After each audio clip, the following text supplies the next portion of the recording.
Welcome to From Startup to Grown Up, the podcast. My name is Alyssa Cohn. I'm an executive coach, an angel investor, and the author of From Startup to Grown Up.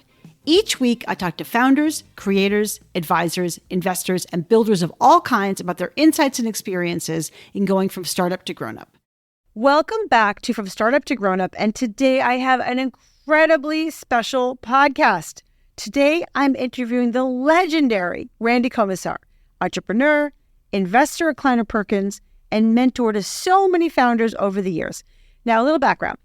I met Randy in about 2018, and we had coffee in his office away from home in Portola Valley, California.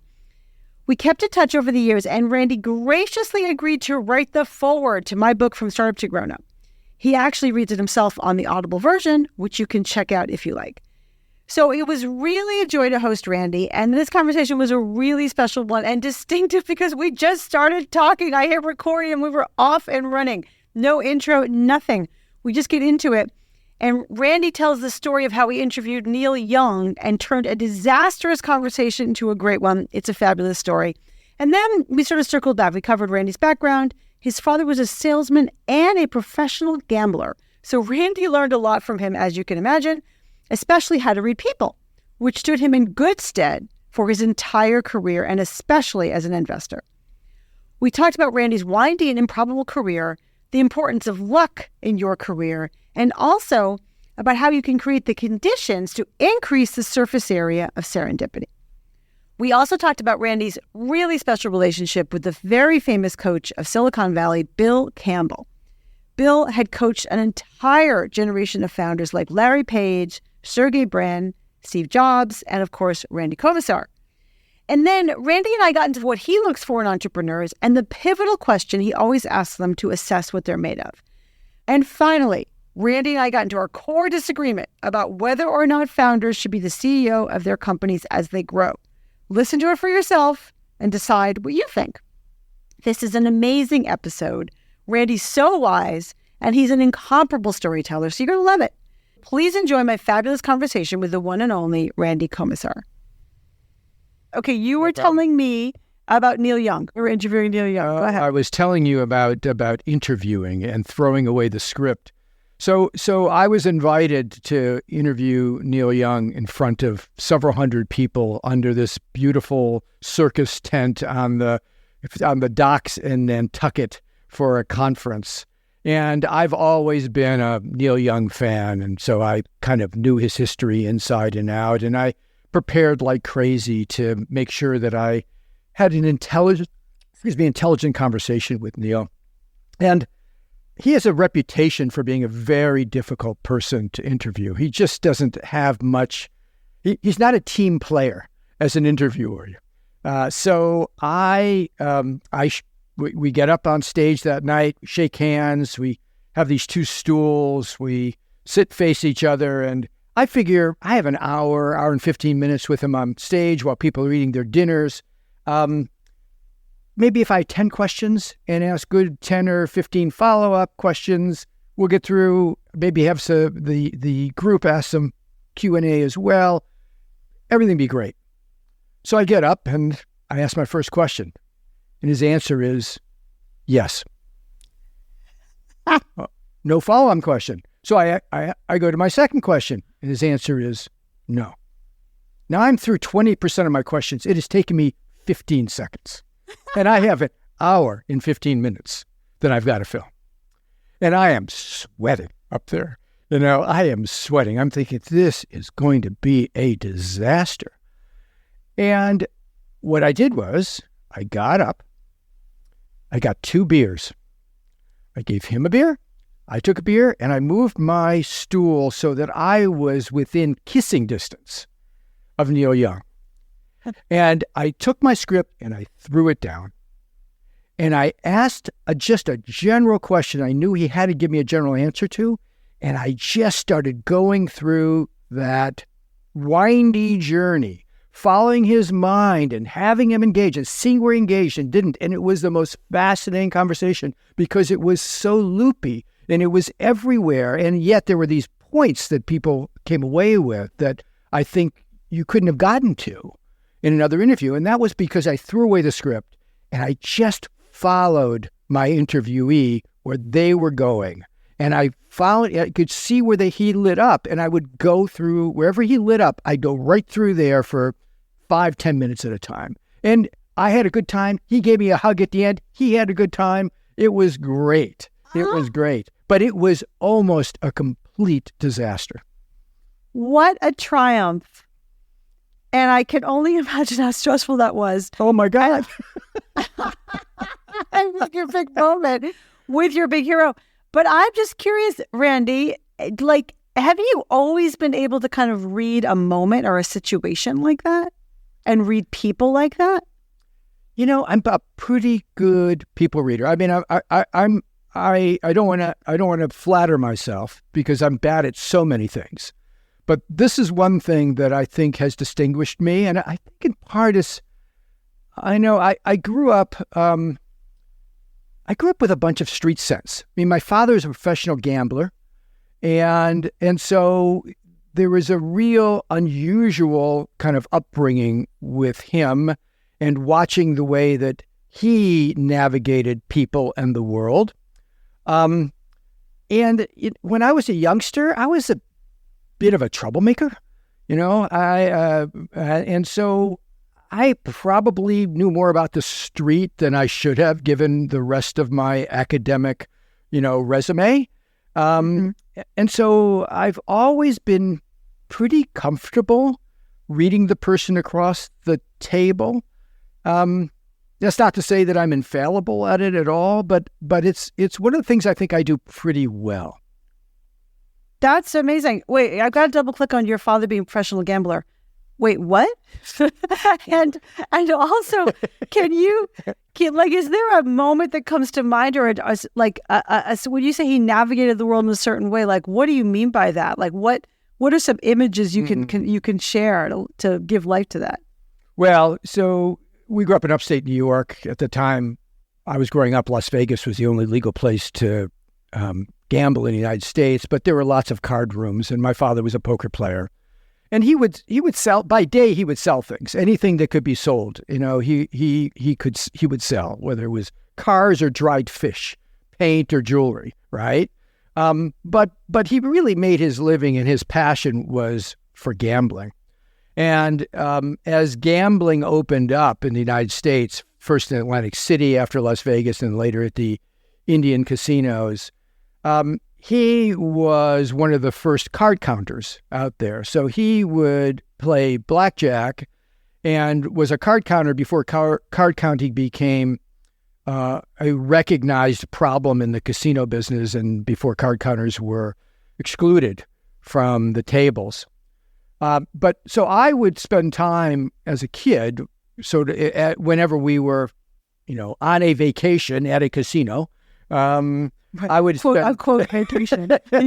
I would spend time looking over his shoulder, and it taught me a couple of things. Number one, it taught me that I'm not a gambler. I hate losing, and one of the more interesting things I learned from my father, sitting around the table in the mornings with all of his cronies after a night of gambling and listening to their stories as we, you know, ate Danishes and drank coffee, was almost all the stories were about losing, not about winning.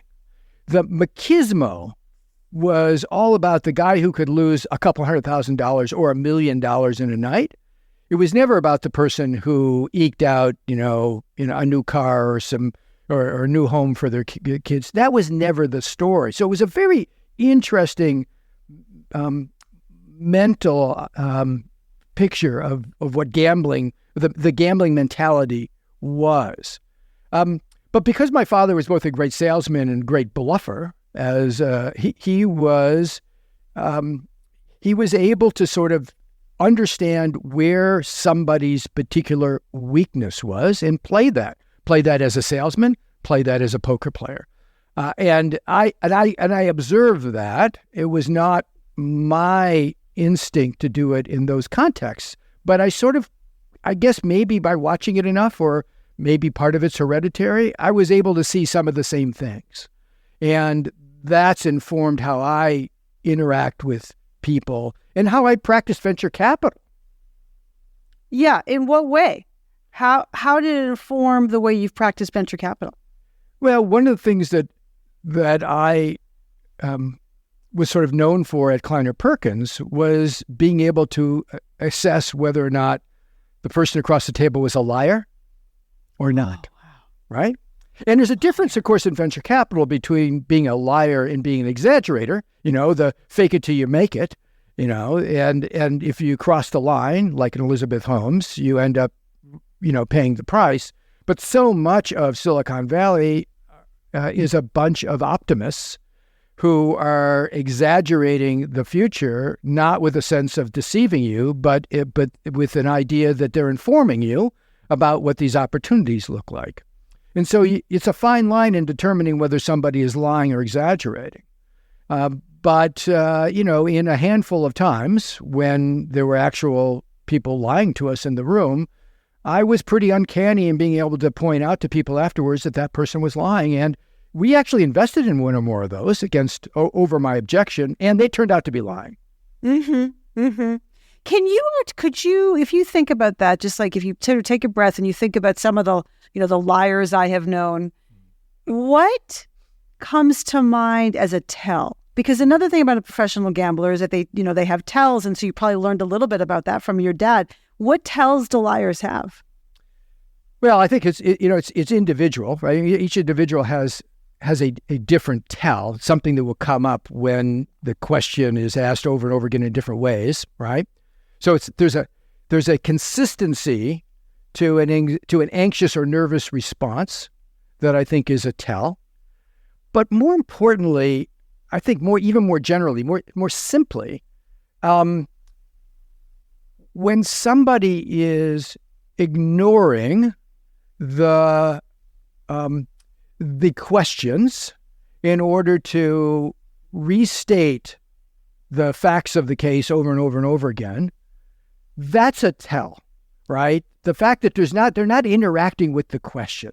They're deflecting the question because the question is uncomfortable, right?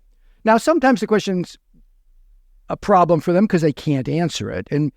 But that's about coming back at it from different angles until there's a place where they can answer it. But if you can't find that angle in the conversation and they're just deflecting and bombarding you with the same narrative over and over again, that should make you suspicious.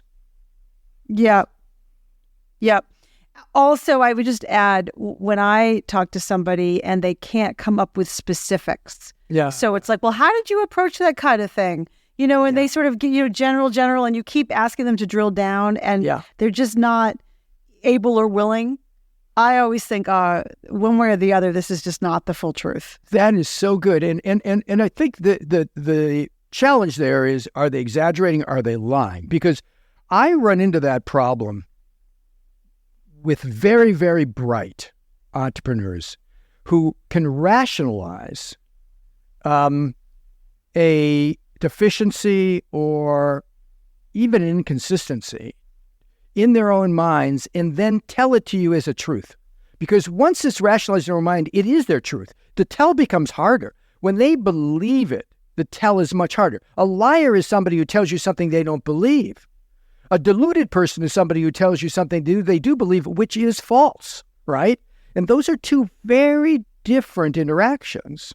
Yeah. And so I find, particularly in a place like Silicon Valley, people know how to mouth the words, and they actually think they understand the words. And those words can be about leadership. Those words can be about business models. Those words can be about products. But they understand this vocabulary.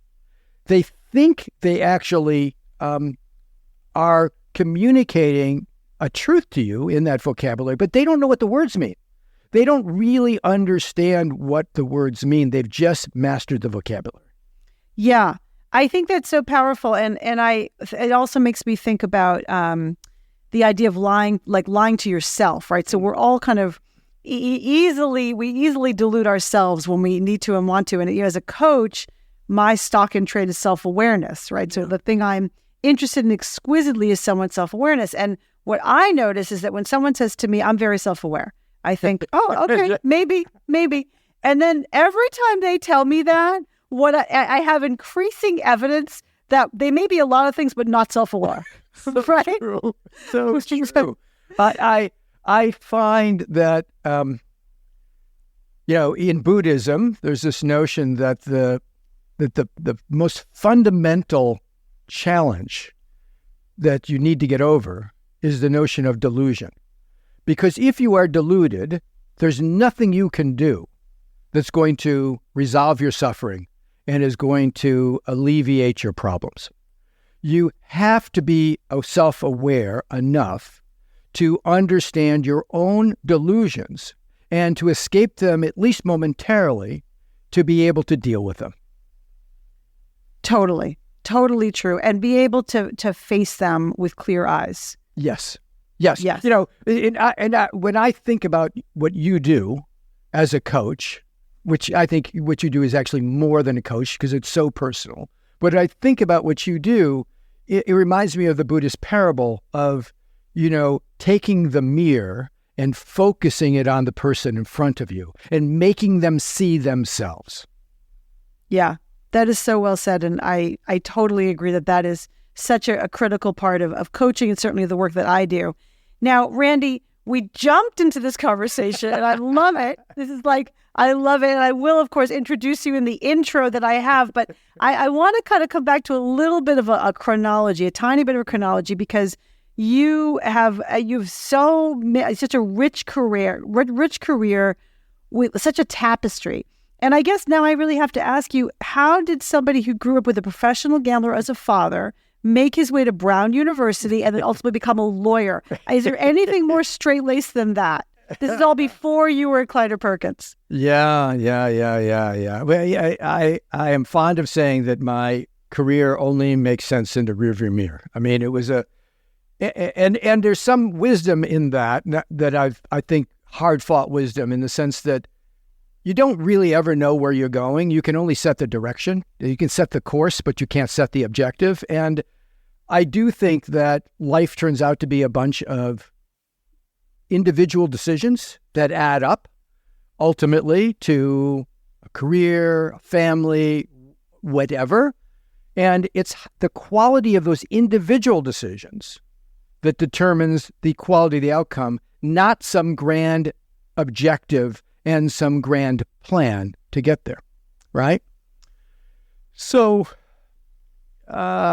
you grew up sort of, middle class, as middle class is sometimes the ups and downs of gambling will get you. In upstate New York, did reasonably well in school, but I don't think there was any anticipation that I would go to a Brown University. My guidance counselors, I think, thought I was too much of a handful to get into a great university, and my parents had never been to university, so I was the first one in my family to go to the university, and I didn't have a lot of guidance in getting there. And so I ended up really first at William & Mary, largely because they took me, right? I was going to say also a good school. Just to say that. Yeah, good school. Like I stumbled here to the college, William & Mary. I don't think so. Yeah.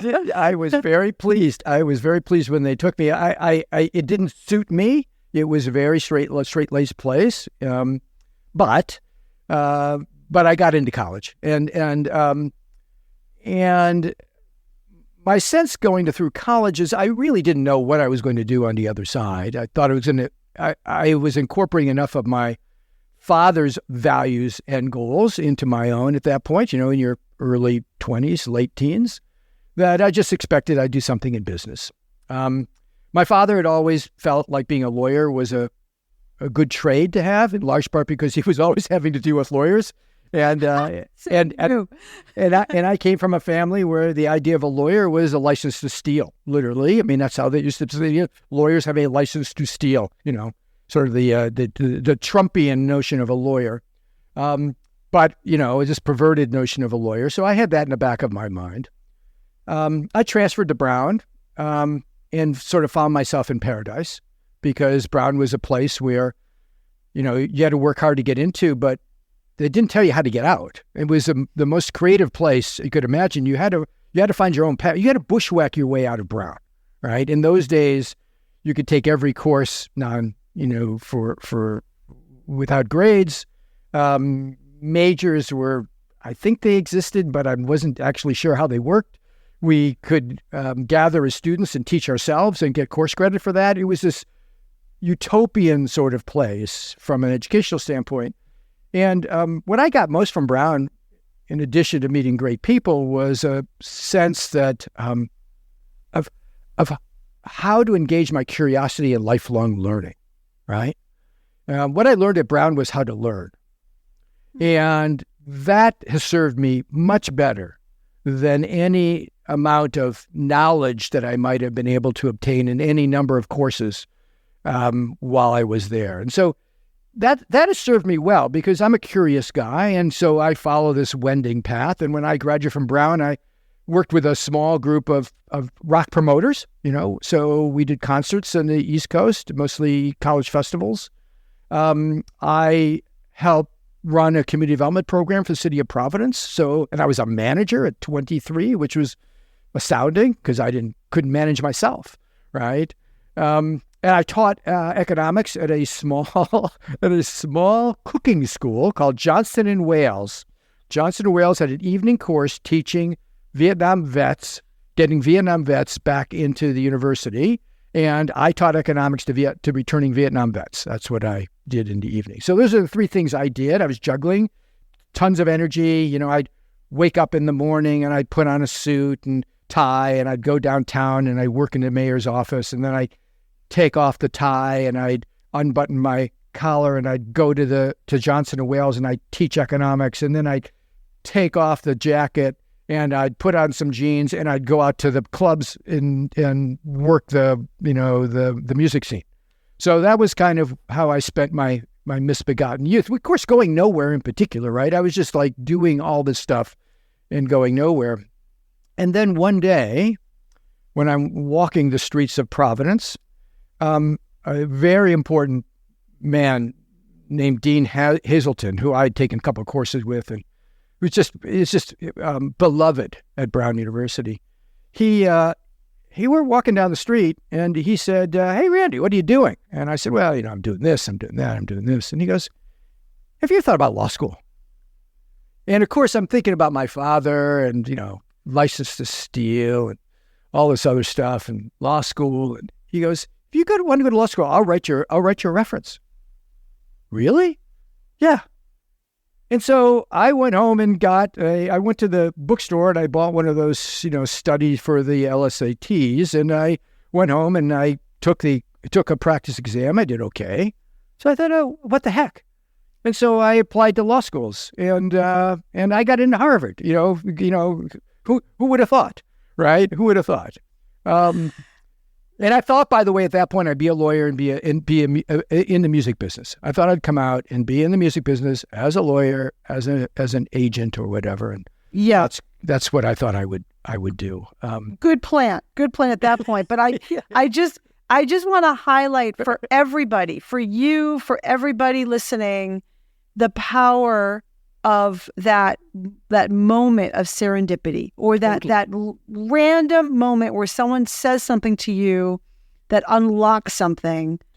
And I think it's so significant to realize that, like, you might be the object of that, but you could also be the person who can unlock something for someone by seeing potential or seeing a possibility that they don't see in themselves. And he did that for you. I love that. I love that you... so I'm going to tell you a little piece of story I skipped over because it will let you understand how important that really was. So Dean Hazelton, beloved at Brown, but I don't know anything about Brown. I'm transferring to Brown. I've been partying all night. I get in my car. At 2 a.m, I'm going to drive to Brown because I have to register the next day, right? So I get in the car and I drive down to Providence and I'm, hungover and I'm asleep and I find a parking space near the provost's office and I got to go in and register, right? So I can go back to find my dorm room and go to sleep. So I get out of the car. And I shut my door and I'm walking down towards the provost's office and this guy walks by. I've never seen him before in my life. And he goes, "Hi, Randy. Really glad that you're able to join us at Brown." I don't know who this guy is. I've never seen before. I've been to Brown once, and it was for a drunken night, a year before when I was looking for universities to transfer to. And so that's Dean Hazeltine. Dean Hazeltine makes that connection. He touches my heart at that moment. And from then on in, when he hits me 5 years later with that comment, it touches me again because of his consideration for me the day that I first met him. Yeah, the power of that consideration, of that relationship, of that genuine caring. It's so meaningful. And I guess it just leads me to now kind of maybe go to another core relationship I know is so important to you. So you became a lawyer, God help you. You stumbled your way through the Ivy League. You became a lawyer. You went to Apple, and at Apple you did your work. And at Apple you met who would become legendary coach Bill Campbell. So talk about how you met Bill Campbell and how his impact has really shaped your career. Bill Campbell, I can't say enough about him. I mean, if next to my computer is always a picture of Bill's in my office, always, because those of us who were disciples of Bill always learn to ask this question of ourselves, which is, what would Bill have done? What would Bill have done? Whenever you're in a difficult situation, what would Bill have done? And so I always have Bill right there. Now, I want to finish that thought before I go back to meeting Bill. What you're really asking yourself after spending decades, I spent 4 decades, I think, with Bill. What you're really asking yourself is, what would your best self do? What would your best, because Bill brought your best self out. So you're saying to yourself, well, what would Bill do? What you're really saying is, what in my heart is really the right thing to do? Because that's what Bill elicited from us. So I'm at Apple, and at that point, I'm senior counsel. I'm sort of responsible for the legal part of half of the company, but not the sales and marketing side, which is what Bill is running. And so Bill and I don't really know each other very well. We run into each other in a couple of meetings, and usually Bill, being a great sales and marketing guy, he wants to do something that I need to rein in. And so there's this debate, and you really don't debate with Bill because Bill was an overpowering, personality.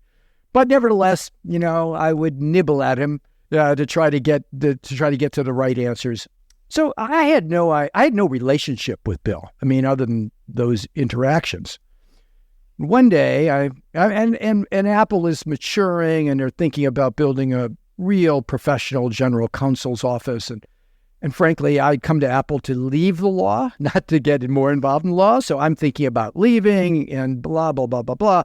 And so I'm sitting around my office one day, and, Bill comes charging through like a tank, like he always does. It's running down the hall. And you can always tell when Bill's in the building because, there's a wind that is sort of in the building. Anyway, he grabs me.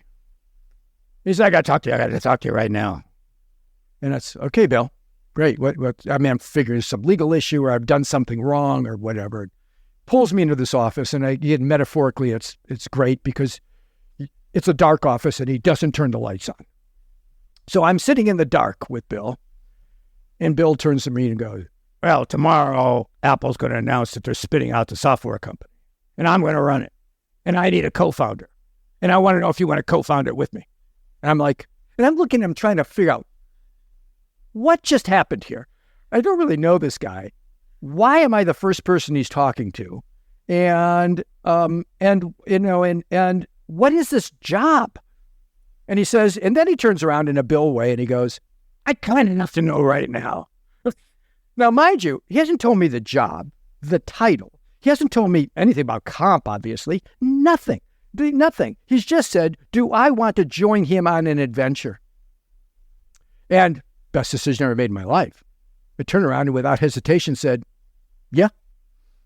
And that started a relationship that was so important to me. And I think that's really important to Bill. I mean, Bill and I, We did. We founded Claris together with several other people. All became co-founders. That was Bill's way of building a team.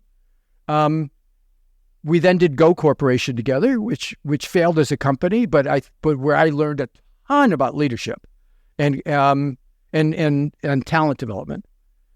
But after that, we continued to work together on projects or personally for decades. And if we didn't have a reason to meet sometime during the course of the month, then we would get together for coffee every month, regardless.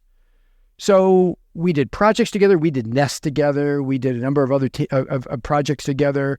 I worked out of his office for a while when he had moved his Intuit office into a separate chairman's office.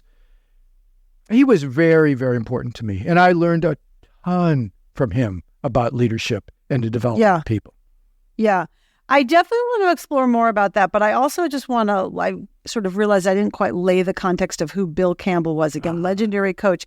And Randy, this is about you, but I'd like to take a little turn into how did Bill from doing, sales and marketing at Apple and then founding Claris with you and then founding Go with you, how did he become the coach to, Sergey and Larry and Steve Jobs and, he was the coach in that Twitter book, right. All these, all these sort of things. And of course, he was the subject of the book, $1 Trillion Coach. And his mystique has only really grown since his passing. But can you sort of explain how he even got to be, a coach and to be such a part of Silicon Valley in those days? Well, the short answer is it comes down to character. But let me tell you about that character. So he grew up in a hard-scrabble town of Homestead, Pennsylvania, outside of Pittsburgh, which was a dying coal town. And his father, I think, was the principal of the high school, and he and his brother were star athletes. It was a very, I wouldn't call it integrated, but certainly mixed community because there were a lot of Afro-Americans who lived there and worked in those coal fields as well, and a lot of poor white people. And it was very much a lower middle class, blue collar community. So that was Bill's kind of hard scrabble, both athlete and small town, small dying town kid. He got himself into Columbia. His brother got himself into I believe it was Annapolis. And his brother, according to Bill, was really the star. His brother was a better athlete. He was a better leader. He was a hero. And Bill always thought about himself as actually just being in his brother's shadow in a really nice way because he loved his brother dearly, was devoted to him. But Bill ended up at Columbia. Kind of the way I probably end up at Brown, kind of with a bit of luck, and a lot of hard work. And he was a star athlete on the football team at Columbia. And, a bit like me, I guess, he graduated and decided to follow his passion, which was football, and became a football coach. And he was at BU or Boston College, he was at Boston College. He was a football coach, and then at Columbia, and in the story, the little joke he always told, and Bill would repeat his jokes until you could, repeat them in your own mind faster than he could say them, because he would just say the same thing over and over again. That was Bill. He was very quaint. But Bill, one of the things you'd always say was, people want to know why why I went into business. They should have seen my record as a football coach, right? You had a terrible record, terrible football coach. But, he charmed an executive at J. Walter Thompson, who brought him in to learn the advertising business. He then charmed one of his clients, Kodak, to become an executive in marketing in Rochester, New York. And then he charmed John Scully to bring him from there into Apple. Now, what I think Bill was exceptional in so many ways, but he was particularly exceptional in a place like Silicon Valley that was full of nerds that didn't have the character, the grit of growing up on the streets of Homestead and being a star athlete and understanding teams and leadership. And so I'm not saying that he had that he would not have been successful elsewhere, but he was particularly successful in Silicon Valley because people like Jobs and Sergey and Larry, they'd never seen anybody like this. I mean, these are the nerds in the back room who are, not part of that world. And suddenly they're seeing somebody with the strength of character, the determination, the devotion and dedication that those of us that have actually played sports have seen in our coaches. They're seeing it from this guy. And they're seeing it in a very special way, but nevertheless, they're seeing it from this guy. So most of the people he really touched were people who had never been exposed to somebody like him, right? And with Bill, they were being exposed to the best of the best in that regard. And $1 Trillion Coach, the book that was written about him, I must say, I've objected to that book so many times because Bill would have hated that book. The idea that the title of that book alone would have nauseated him. I mean, he never wanted to be known for his money or his resources. He wanted to be known for his character, for his caring, for his relationships.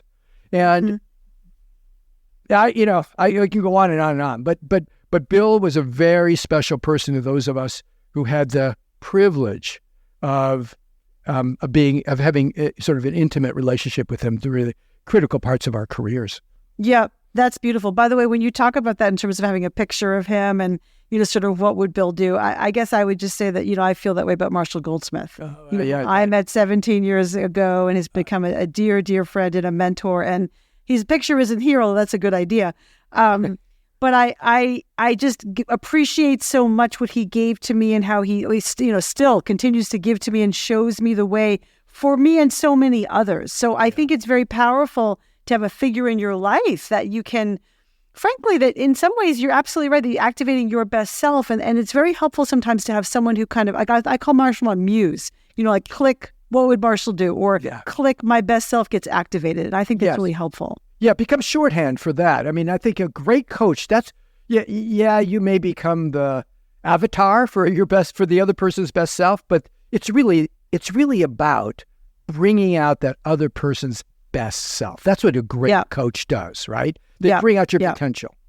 Totally. So from all of those entrepreneurial experiences and the different businesses you ran, you ultimately became an investor, a partner at Kleiner Perkins. I think you've been there for 12 years. I actually don't even know if you're still there. Oh God. Well, neither do I,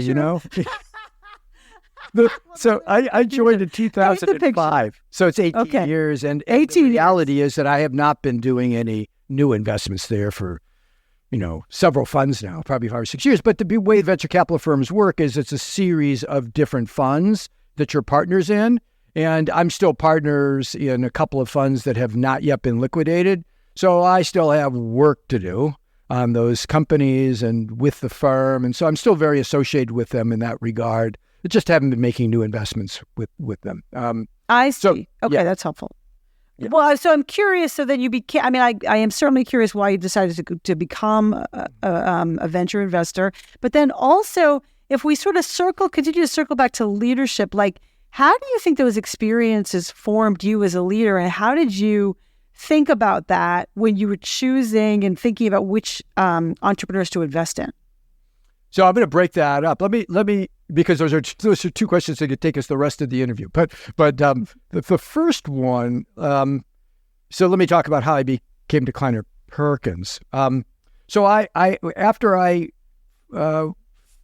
co-founded Claris with Bill, and then I was his sort of right-hand person, COO, whatever you want to call it, CFO at GO Corporation, which we then sold. I went off to be the CEO of LucasArts Entertainment. So I ran LucasArts Entertainment for a bit, and then I ran a Kleiner Perkins company called Crystal Dynamics in the gaming business. So I moved from being a lawyer to being a corporate development person to being a CFO, COO, to being a CEO, right? Sort of, and Bill was very instrumental in that. I would say, like my father intended me to be a rough and tumble business guy, I think Bill always intended for me to be a CEO leader, right? And so you kind of follow that path because they're plowing that path for you, so you follow it for a while. But I will tell you, by the time I left Crystal Dynamics, I was convinced I didn't want to be a CEO. I loved being second to Bill Campbell. I loved it. It gave me purpose. I had a very hard time finding purpose as a CEO because, frankly, making a lot of money wasn't a purpose for me. And the companies that I was running were kind of companies I founded. They were companies that other people had founded. So they weren't necessarily my passion. I was coming in as a professional leader, trying to perfect my leadership. But I had difficulty finding my own muse in those businesses. And I had to wrestle with the idea that that there could be a really productive, successful, satisfying life where I wasn't the CEO, right? And that took some self-awareness, frankly, to get there, because and my coach didn't believe that was the right answer for me, right? So my coach, Bill Campbell, didn't, he didn't want to accept that. When I left Crystal Dynamics, I didn't know what I was going to do next. I was getting CEO offers again. I didn't want to be a CEO. It seemed like it was the easiest thing to do. Easiest thing to do is just, okay, I'll be a CEO. Fine, I'll go do it again. But I decided, I sat back to your point of self-knowledge, sat back and said, what do I really love about what I do? I love innovation. I love creativity. I love developing talent. Okay? What don't I love about what I do? I don't love the day-to-day, HR issues. I don't love the day-to-day nickel and dime finance issues. I don't love the sort of, grinding through a plan issue. I don't like the marching part. I like the dancing part, right? Right? And so, and I was realistic, marching comes with dancing, right? In every CEO job, marching comes with dancing. So I said, what if I just created a dancing job, right? And I started to work with a couple of companies. First one was WebTV with a guy named Steve Perlman, brilliant young entrepreneur in the Valley. I'd met it at Apple. And I found a role where I was his, think about me as in an avuncular role. So I would bring my experience and my contacts to him, but let him continue to run the company. I'd be there with him a few days of the week, not all the time, always available to him.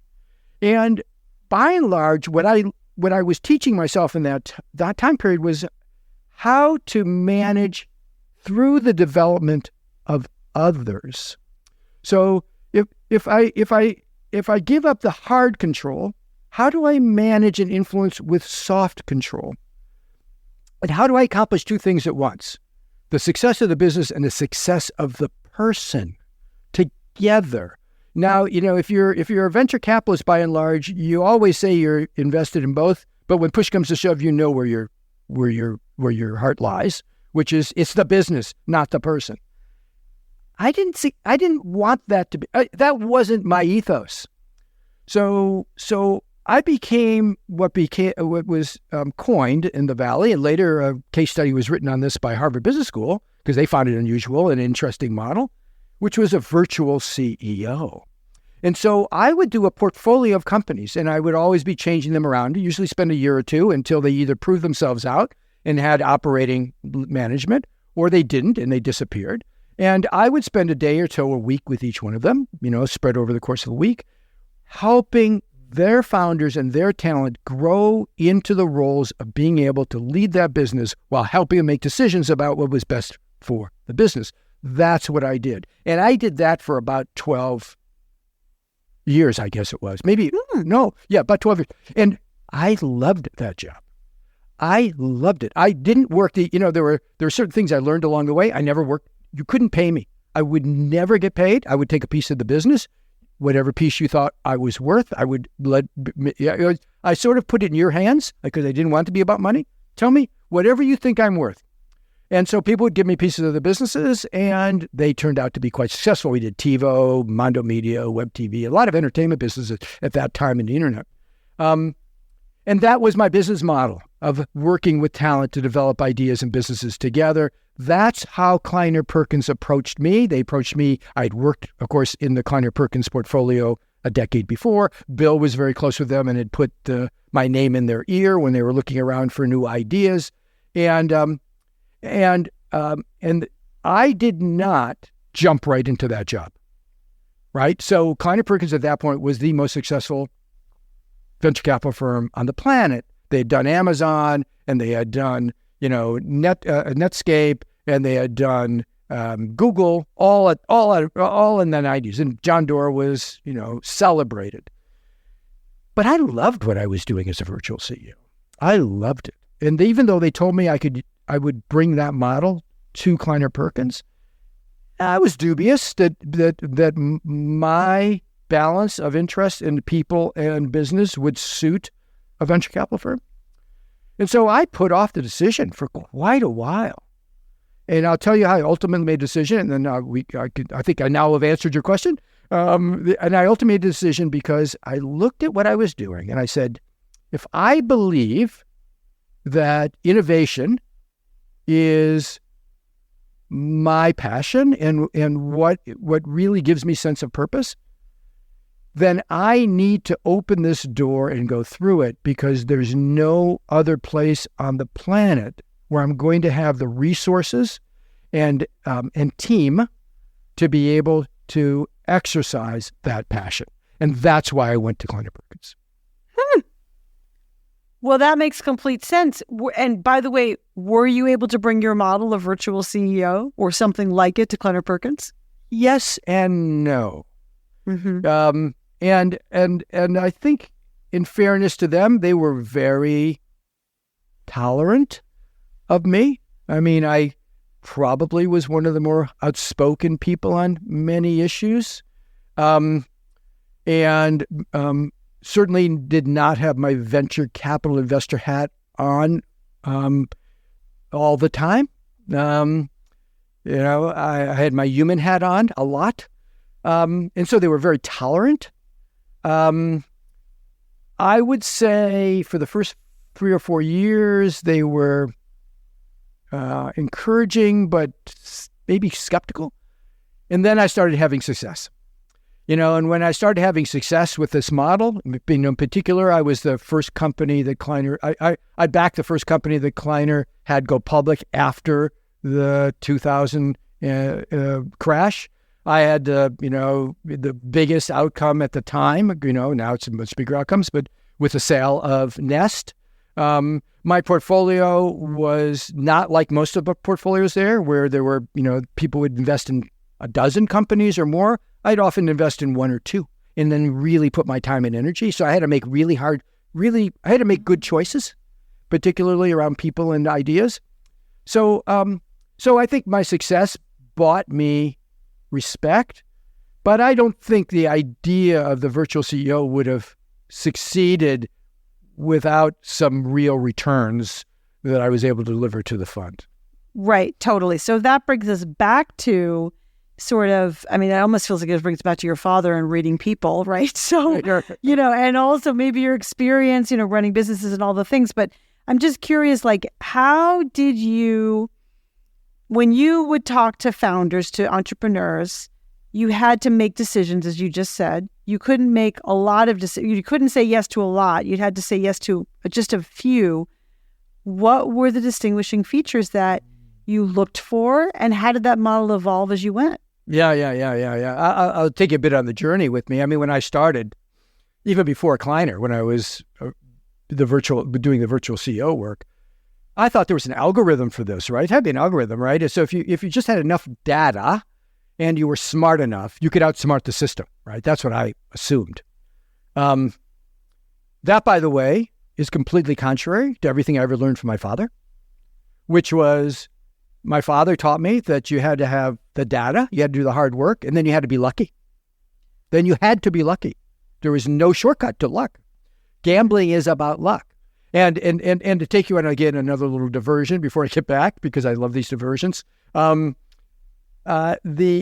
interesting difference between gambling and venture capital, everybody sort of says, oh, your father was a gambler. It's natural for you to be a venture capitalist. Completely different. And the reason is that gamblers understand that they don't win no matter how good they are without being lucky. They welcome luck. They invite luck. They celebrate luck. Venture capitalists think they're smarter than luck. They don't understand how important luck is. And as a result, they give you every excuse in the book for their success that isn't lucky. And as a result, they don't understand how to invite luck. And there is a way to be lucky. There is a way to be luckier. And there is a methodology to being luckier, which I learned from my father. And a venture capitalist won't learn that because they are in denial about luck, right? So that's deviation. Obviously, I'm looking forward to getting back to you. How did you think about that? But obviously, I now have to say, really, how do you maximize your opportunities for luck? How do you invite luck? That's fascinating. Okay, so in the last book I wrote, which was now 3 or 4 years ago, called Straight Talk for Startups, I end with a chapter on this. And I talk about how Steve Jobs was the luckiest man on the planet. And I talk about how Sergey and Larry were extremely lucky in the Amazon deal. And I'm not going to go into details here, but the stories are really fun stories because, there's Steve Jobs was 2 decisions away, and the 2 decisions weren't his own, from being a footnote on history rather than being a celebrated entrepreneur. 2 decisions. Right? Love that cliffhanger. Everybody go to the book Straight Talk for Startups to go hear that story. Okay, continue. What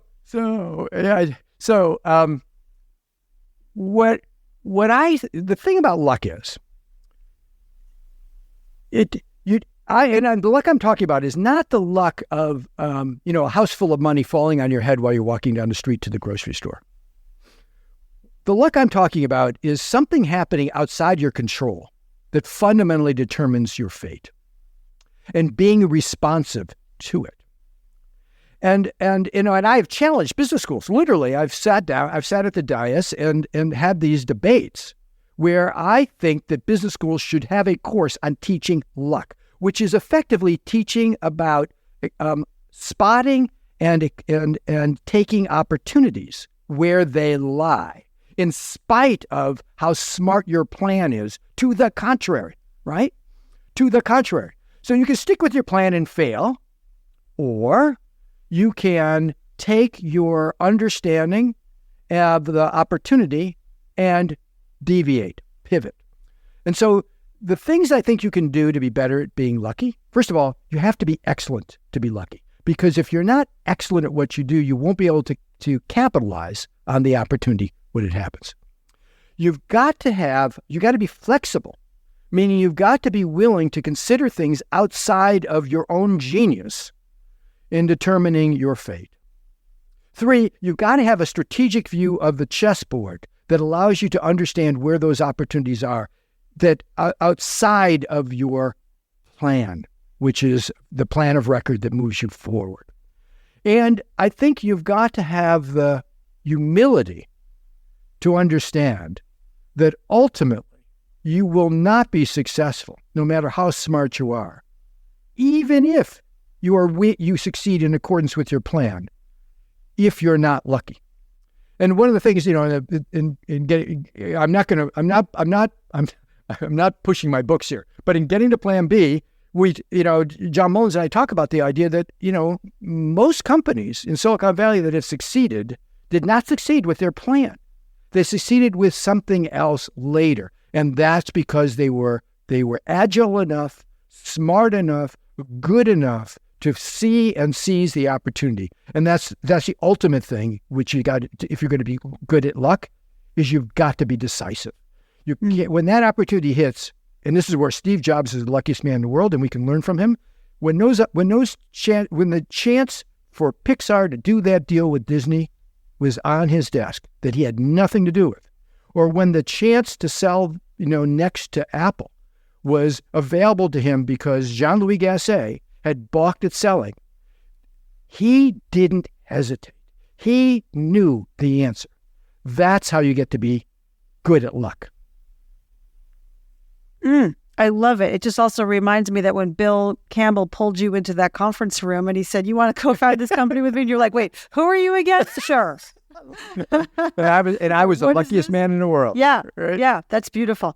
I love that. And I am curious, you just said, and then we want to go back to what you look for in entrepreneurs, but you just said that, the best outcomes in Silicon Valley are the ones which had sort of the plan B, the so-called plan B, something else. And because their opportunity was there and they were able to seize the opportunity, because of these cluster of skills, really, you're talking about a cluster of traits and skills that combine together with luck, including decisiveness, including humility and openness, including agility.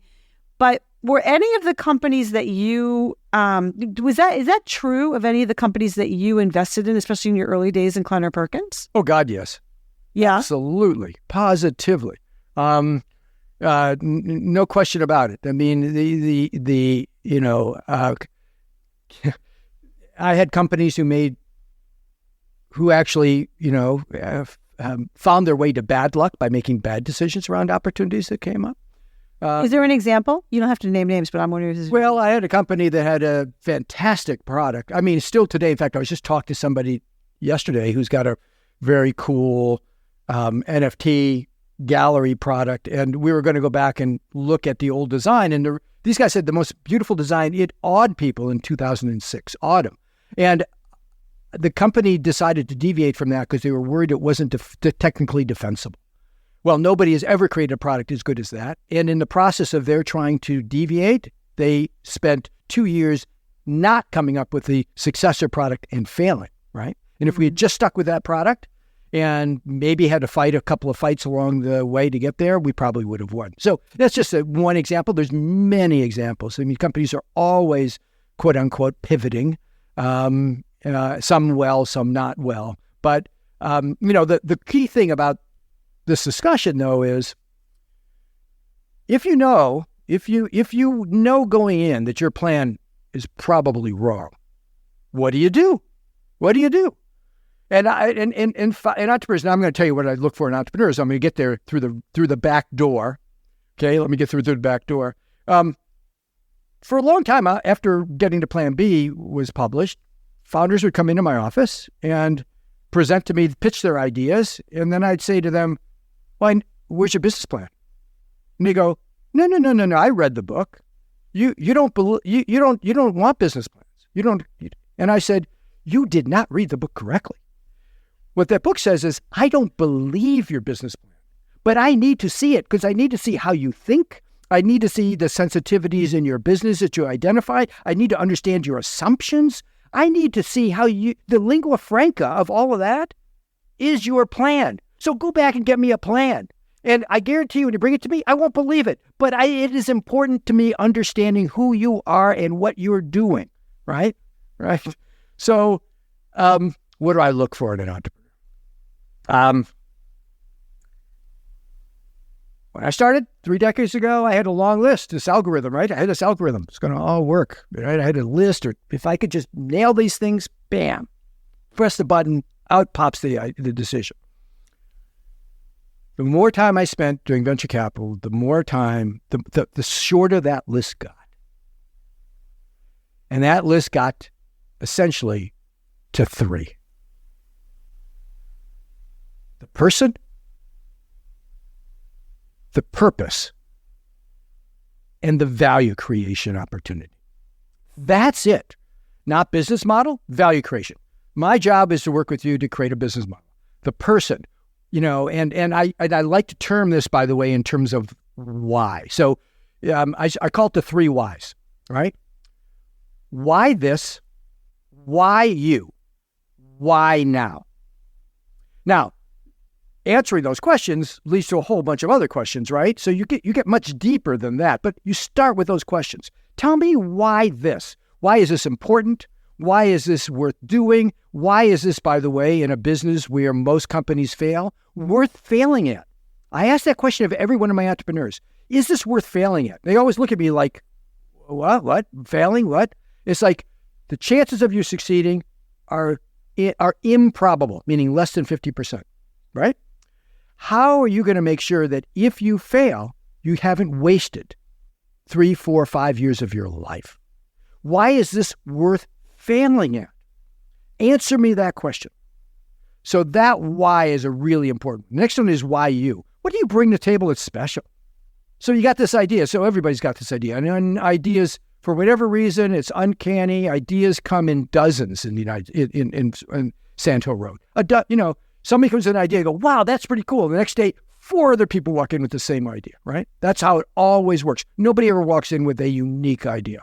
It may be unique for 48 hours. I don't know what happens out there. It's never. So why you? Why is this the right thing for you? Why are you going to be the person to make this successful? And then why now? What's different about right now than yesterday or tomorrow? Steve Jobs was uncanny in picking the now. He killed their first mobile product, the Newton, because it wasn't ready for prime time. The technology wasn't ready. The market wasn't ready. And when he came up with the iPod, it was a training wheels for the iPhone that came out exactly when all those things were right. So what makes this the right time? So those are the 3 whys. Those are the things I look for in people and in ideas. And, I just let these lunatics sell me a vision of the future that I don't have and try to pick the right one to join with. Mm-hmm. Mm-hmm.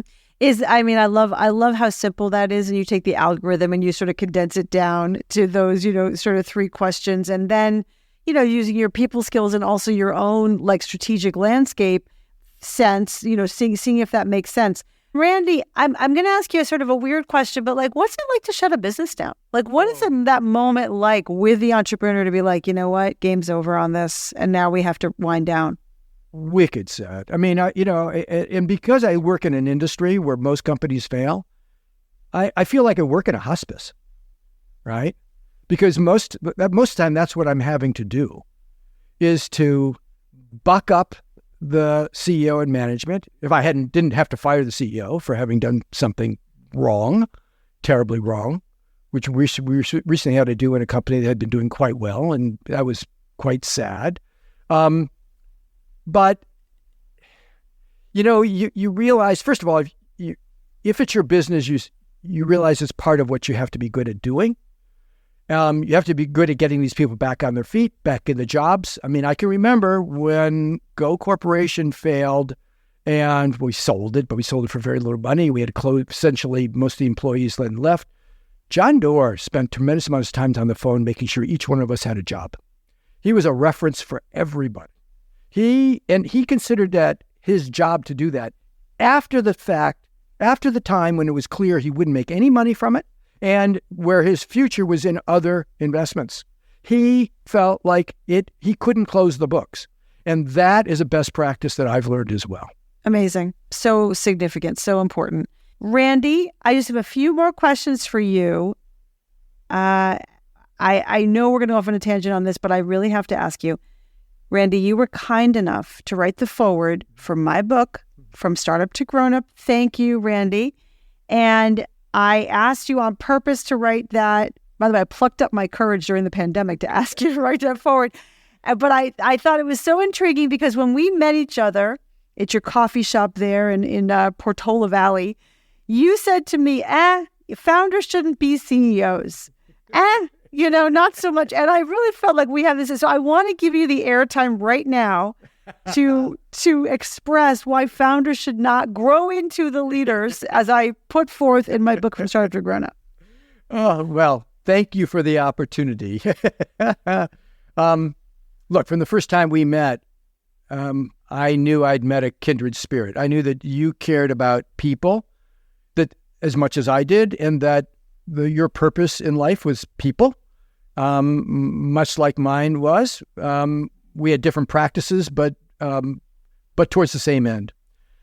And your faith in being able to turn founders into great leaders is incredibly noble and one that I embrace.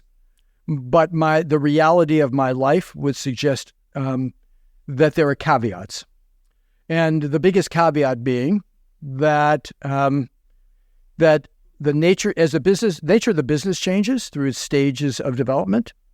The requirements of who should be the leader change as well. And the principle that I saw being promulgated when I was starting in the business was you were going to grow every founder into your CEO. Everybody was going to be Bill Gates, right? Everybody was Bill Gates, who is an exceptional person. We can't all be Bill Gates. It's not going to be just not the case. And what I realized was in trying to make everybody Bill Gates, we were doing a disservice to these businesses, to these teams, and often to the founders by demanding of them the ability to change their skills, to grow and develop skills, maybe change character and personality in the process, and that the skills they had as founders and entrepreneurs were so precious that turning magicians into set production people was not necessarily in the best interests of innovation or of the people involved. Now, that's not to say that every founder shouldn't be given the opportunity to grow to their potential. But I don't think we do them a service by insisting that they go the distance if that's not where their heart and their skills lie. Beautiful. I totally get that, and I completely agree. And, that is the sort of that self-knowledge that you had already talked about. So that's, I totally get that. Just two more rapid fire questions. Yeah. One is, what do you wish you had known earlier on your journey? I wish I'd had more confidence that if I just made the right decision now, it would set me up to make the right decision later so that I wouldn't be as anxious about where it was all going. And while I never had a grand plan, I certainly always felt like I was ready to fall off a cliff. And in retrospect now, I wish I'd been maybe even a little bolder with a little more confidence in making some of those decisions that have led to where I am today or to someplace else. Yeah, beautiful. I totally hear you. Such a common thing for all of us to sort of think bigger and be bolder. And the last question, what advice do you have for founders as they grow on their journey to be leaders? Find yourself a great coach or personal board of directors or mentor, somebody who you can go to who's going to take that mirror and show you who you are and what's really happening. Somebody you have to listen to when they give you the bad news, and somebody who you are not going to resist when they give you tough counsel. Somebody that's going to let you be your best self and lead you to the self-knowledge that will create not just career success, but I think personal success and satisfaction in your life. Find that person or people. It's a lonely job to do that job. Yes, you have a team, but you're still the boss. You can't show weakness. You need somebody on the outside who you trust, who believes in you, who cares about you, who you are going to listen to when things get tough. Beautiful. Beautiful. Randy, what a rich conversation. Thank you so much. Thank you for writing the foreword to my book. Thank you for your support and your friendship the past years. And thank you for sharing this really beautiful conversation on my podcast. Oh, I had such a good time, Alyssa. And, I'm such an admirer. So Godspeed. Thank you. Thanks for listening to From Startup to Grown Up. If you like what you heard, give it a review on Apple Podcasts so other people can find it. And if you know of a founder or someone else who is meant to be on this podcast, drop me a line through my website, alyssacohn.com.